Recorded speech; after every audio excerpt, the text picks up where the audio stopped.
मुरली नाम का एक लड़का उसके पिता रामू के साथ मिलकर रहा करता था। रामू उनके गांव में बहुत ही बड़ा आदमी था, क्योंकि वो बहुत अमीर भी था और बहुत अच्छा इंसान भी था।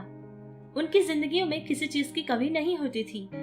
उनके पास बहुत सारे खेत और उनकी जायदाद भी बहुत ज्यादा होती थी, जिससे उनको खाने की और कपड़े की कभी कोई कमी ही नहीं रहती थी। अगर कोई कमी थी तो वो यही थी कि जब मुरली 2 साल का बच्चा था तभी उसकी माँ का देहांत हो जाता है। जब से लेकर रामू ही अपने बेटे की परवरिश करता है और उसका पोषण भी करता है।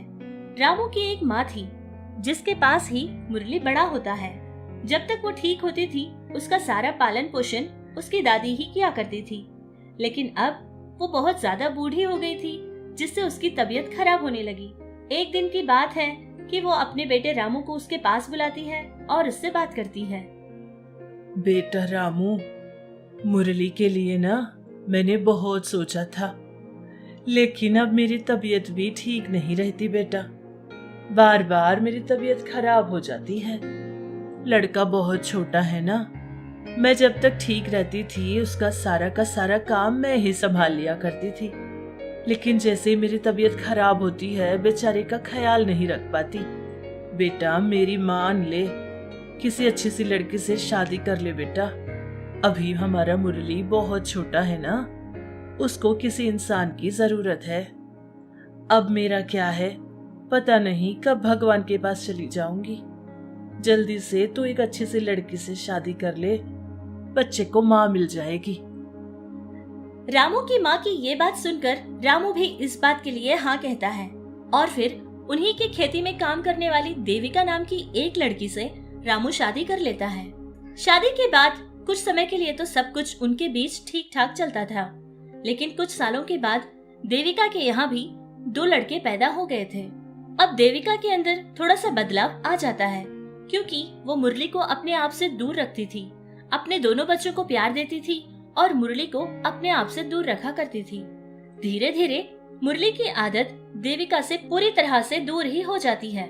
उसके बाद देविका ने तो मुरली को स्कूल जाना भी बंद करवा दिया था, खेती को भेजती थी और खेत का काम करना भी सिखाती थी। ये सब देखकर रामू तो बहुत ज्यादा दुखी होता था, क्योंकि ये सब ऐसे होगा ये सोच रामू के मन में कभी नहीं आई थी। हमेशा अपने बेटे के बारे में सोच सोच कर बहुत ज्यादा परेशान रहता था। और मुरली भी जब से उसकी सौतेली माँ जो भी कहा करती थी वही काम बेचारा मजबूर होकर किया करता था। हर रोज सुबह सुबह उठकर खेती जाता था और फिर ढेर सारा काम करता था। कभी कभार तो वो दोपहर का खाना भी नहीं खाता था, ऐसे ही खाली पेट रहता था, लेकिन फिर भी घर का सारा काम और खेती का काम भी संभाल लिया करता था। एक बार की बात है कि वो बहुत ज्यादा भूखा था और घर पहुंचने के बाद खाने के टेबल के पास पहुंचता है और बैठने के बाद सारे बर्तन को खोलकर देखता है, लेकिन उन बर्तनों में बहुत कम ही खाना और बहुत ही कम सब्जियां थी, जिसको देखकर वो सोचने लगा कि आखिर सारा खाना और सब्जी क्या हो गई, इतना कम तो कभी नहीं रहता।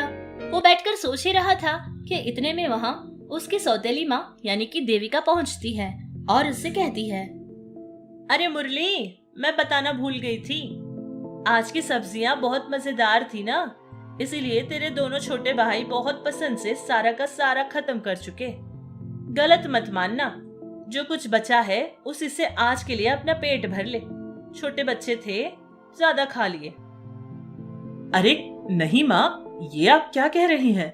खाना खाया तो मेरे भाइयों ने ही खाया ना, मैं इसको भला गलत कैसे सोचूंगा माँ? मेरे भाई पेट भर के खाना खाए हैं, इस बात से मुझे बहुत खुशी मिलेगी माँ। और वैसे भी रोजाना ऐसे थोड़ी ना होगा, आज ही की तो बात है ना माँ, मैं संभाल लूंगा। बहुत रात हो गई है माँ, आप भी जाओ और सो जाओ। इस तरह ये सारी बातें कहकर मुरली जाकर सोने की कोशिश करता है, लेकिन बेचारा सुबह से भूखा था और खाने के लिए भी कुछ नहीं मिला था, जिससे उसको सीधे से नींद भी नहीं आ रही थी। सोच रहा था कि आज मुझे बहुत भूख तो लग रही है, लेकिन बर्दाश्त कर लूंगा। ऐसे ही अपने आप को संभालता है और सोने की कोशिश करता है। रोजाना ऐसे ही चल रहा था और इधर देविका और उसके दोनों बेटे जो अपनी मर्जी में आता था वही करते थे। पैसा तो बेचारा मुरली कमाता था, लेकिन खर्च ये तीनों मिलकर किया करते थे। उसके दोनों छोटे भाई जिनका नाम प्रताप और रवि था। रवि और प्रताप दोनों मिलकर बहुत सारा पैसा खर्च करते थे, लेकिन उनकी माँ उनसे कोई बात नहीं कहती थी, ना ही उनको कभी डराती थी, जिससे उन लोगों का ये बेकार खर्च बहुत ज्यादा बढ़ जाता है। एक बार की बात है कि प्रताप उसकी माँ के पास आता है और कहता है, माँ माँ माँ, जल्दी से मुझे 5 लाख रुपए लाकर दे दो माँ, वरना वो सेठ मेरी जान ही निकाल लेगा। मैंने कर्जा लिया था माँ, अगर अभी के अभी मैं उसको 5 लाख वापस नहीं करूंगा तो वो घर आ जाएगा और मेरी जान ही ले लेगा। माँ जल्दी करो। प्रताप की ये सारी बातें सुनकर देविका बहुत ज्यादा परेशान होती है और भागी भागी जाकर उसको 5 लाख रुपए लाकर दे देती है। प्रताप को पैसे देता हुआ रवि अपनी माँ को देख लेता है और वो भी अपनी माँ के पास आकर कहता है कि पैसा तो मुझे भी चाहिए। क्या सिर्फ प्रताप का ही हक है जो कि पैसा सारा उसी को दे रही हो? मुझे भी 5 लाख अभी के अभी चाहिए।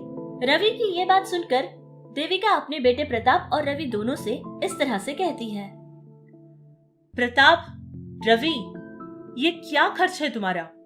कोई हिसाब किताब ही नहीं, इतना पैसा खर्च कर रहे हो। अगर मुरली आकर मुझसे सवाल करेगा कि इतना पैसा क्या हो गया, तो मैं उसे क्या जवाब दूंगी?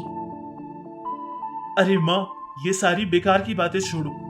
वो हमेशा की तरह हमारी खेती में नौकर की तरह काम करता रहेगा, और आज तक क्या कभी उसने 1 रुपये का हिसाब मांगा है क्या, जो कि आगे मांगेगा?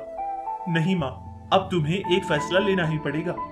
सारी की सारी जायदाद और खेत हमारे नाम से लिख दो माँ। जायदाद अगर हमारे नाम आ जाएगी तो उस मुरली के साथ हम जैसा खेल खेलना चाहेंगे वैसा खेल हमेशा खेलते रहेंगे माँ। हाँ माँ, भैया बिल्कुल ठीक कह रहे हैं माँ। अगर सारी जायदाद आप हमारे नाम कर देंगी ना, तो उस मुरली को किसी तरह का जवाब या समाधान देने की भी हमें जरूरत नहीं पड़ेगी। हम ऐसे ही करते हैं माँ, यही ठीक रहेगा। इस तरह दोनों बेटे मिलकर अपनी माँ देविका को ये सलाह देते हैं। पहले तो वो थोड़ा सोचती थी, लेकिन बाद में उसको भी यही बात ठीक लगी थी, जिससे बेचारा मुरली अनजान था। उसको कुछ नहीं पता था कि उसकी सौतेली माँ और उसके दोनों छोटे भाई उसके ही पीछे क्या क्या कर रहे हैं। एक बार की बात है कि उसकी माँ और उसके दोनों भाई मिलकर जायदाद के कागजात पर उसके दस्तखत ले लेते हैं और बेचारे मुरली से ये बात तक नहीं कहते हैं कि आखिर वो कागजात किसके हैं और ये दस्तखत क्यों करवा रहे हैं। मुरली उन लोगों को बहुत मानता था, जिसकी वजह से उसने भी सवाल नहीं किया था कि आखिर ये किस चीज के कागजात हैं। इस तरह सारी जायदाद वो अपने नाम करवा लेते हैं। धीरे धीरे समय बीतता गया, लेकिन उनकी जिंदगियां ऐसे ही चल रही थी। मुरली सारा दिन खेती का काम करता और जितना भी पैसा कमाता था वो सारा का सारा लाकर अपनी ही माँ के हाथ में दिया करता था, और वो पैसा उसके छोटे भाई मिलकर बेकार ही खर्च किया करते थे। कुछ समय बीत जाता है। अब सारे लोगों की शादी हो गई थी, यानी कि तीनों के तीनों भाइयों की भी शादी हो जाती है। सब लोग अपनी अपनी बीवियों के साथ खुश ही रहा करते थे, लेकिन मुरली की पत्नी, जिसका नाम लक्ष्मी था, वो सारे के सारे लोग मिलकर उसकी पत्नी लक्ष्मी से ही घर का सारा काम करवाया करते थे। पहले तो लक्ष्मी चुपचाप सारा काम कर लिया करती थी, लेकिन धीरे धीरे उसको भी मुश्किल महसूस होने लगती है। एक बार की बात है, सुनिए, मैं आपसे बहुत दिनों से बात करना चाहती थी। मैं इस घर में थोड़ा परेशान रहती हूँ जी। इस घर की तो पूरी 3 बहुएं हैं ना, लेकिन घर का सारा काम मुझे ही क्यों करना पड़ता है? कोई भी अपने अपने कमरों से बाहर आते ही नहीं। सारा का सारा काम मुझे ही संभालना पड़ता है। कुछ समय तक तो आसान लग रहा था, लेकिन हर दिन मैं ही करूंगी तो मुझे भी ये सब मुश्किल लगेगा ना। इसके बारे में अगर आप बात करेंगे तो ठीक रहेगा, और अगर आप नहीं बात करना चाहते तो कह दीजिए, मैं खुद ही उनसे सवाल करूंगी। लक्ष्मी की ये सारी बातें सुनकर मुरली को पता चल गया था कि उसके पीछे घर में क्या क्या होता है। एक बार घर के सारे सदस्यों को एक जगह बुलाता है और अपनी माँ से कहता है, देखो माँ, इस घर की पूरी 3 बहुएं हैं। अब घर का सारा काम सिर्फ लक्ष्मी ही क्यों करे माँ? सारे लोग मिलकर सारे काम को मिल बांट कर करेंगे तो काम में आसानी भी तो होगी। क्या? घर की बहू? अरे तुझसे किसने कहा कि तेरी पत्नी इस घर की बहू है? ऐसा ख्याल भी निकाल देना मुरली। तू हमारे खेती का नौकर है और तेरी बीवी हमारी घर की नौकरानी।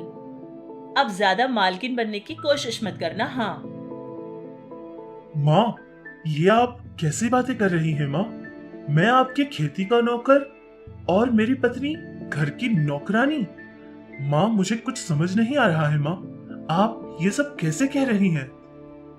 मुरली की ये बात सुनकर उसकी माँ देविका उससे सारी बात बता देती है कि किस तरह उसने और उसके दोनों बेटे ने मिलकर उसको धोखा दिया था और बिना कुछ बताए ही सारी जायदाद के कागजात पर उसके दस्तखत ले लिए थे। सारी सच्चाई जानने के बाद तो मुरली की धड़कनें रुक जाती है। उसको ऐसा महसूस होने लगा कि उसके पाँव के नीचे से जमीन ही खिसक गई। तभी सारे लोगों से मुरली कहने लगता है, ये आप लोगों ने बहुत गलत किया माँ। मैंने आप लोगों को हमेशा अपना माना था माँ। आपको मैंने कभी सौतेली माँ माना ही नहीं था माँ। और इन दोनों को मैंने अपने सगे भाइयों से ज्यादा प्यार किया था।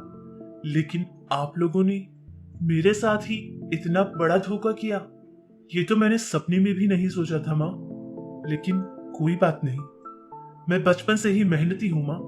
मेहनत करना और जिंदगी को आगे बढ़ाना मुझे अच्छे से पता है। मैं जहां कहीं भी जाऊंगा मेहनत करके जी लूंगा माँ।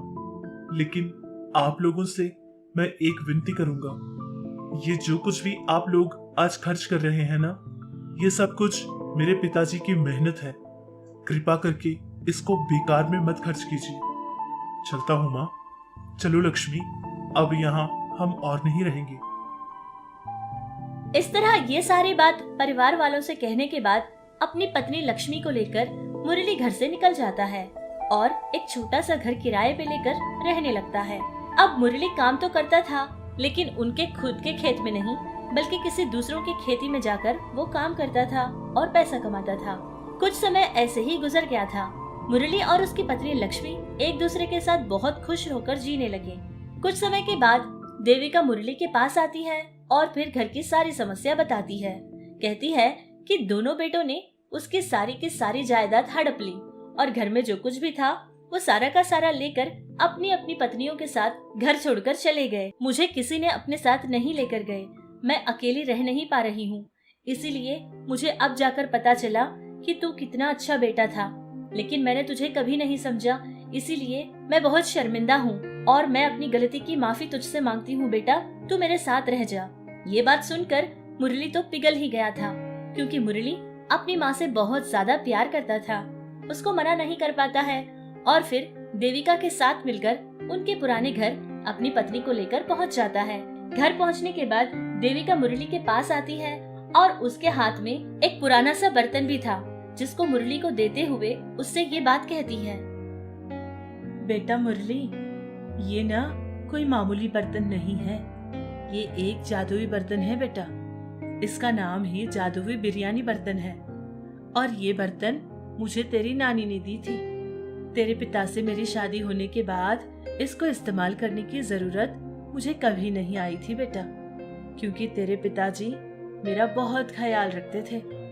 अब तेरे मन में ये सवाल आ रहा होगा कि अगर ये जादुई बर्तन है तो मैं इसके सहारे जी सकती थी, लेकिन नहीं बेटा, मुझे मेरी गलती का एहसास हो गया है और अब तो मैं बूढ़ी भी हो गई हूँ। इस बर्तन में खाना बनाकर लोगों में जाकर बेचने की शक्ति अब मेरे शरीर में नहीं है बेटा। इसीलिए मुझे सिर्फ खाना ही नहीं बल्कि मुझे बच्चों का प्यार चाहिए था। इसीलिए मैं तेरे पास आ गई थी बेटा। अब ना तू भी अपना काम और इतनी मेहनत करना छोड़ दे। इस बर्तन का इस्तेमाल कर बेटा, इसमें बहुत स्वादिष्ट बिरयानी बनेगी। इसको बेचते रहना और ढेर सारा पैसा कमाना बेटा, क्योंकि इसकी सहायता से बहुत सारे लोग अमीर हुए हैं। इस तरह वो जादुई बर्तन के बारे में देविका सारी बात बताने के बाद मुरली खुश होता है और जैसा कि उसके माँ ने कहा था वैसे ही उसने एक बिरयानी का पॉइंट भी लगा लिया था। अब बिरयानी के पॉइंट को लगाने के बाद उसी जादुई बर्तन में वो बहुत सारी बिरयानी बनाने लगा और बेचने भी लगा। जैसा कि उसने माँ ने कहा था वैसे ही उस बर्तन की बिरयानी बहुत ज्यादा स्वादिष्ट और देखने में भी बहुत कमाल की लगती थी, जिससे लोगों को खाने में और उसके पास आकर खरीदने में भी दिलचस्पी बहुत ज्यादा होती थी, जिससे मुरली बहुत कम समय में ही बहुत ज्यादा फेमस हो जाता है और उसकी जिंदगी भी पूरी तरह से कामयाब बन जाती है। वो लोग मिलकर बहुत खुशी खुशी जीने लगे।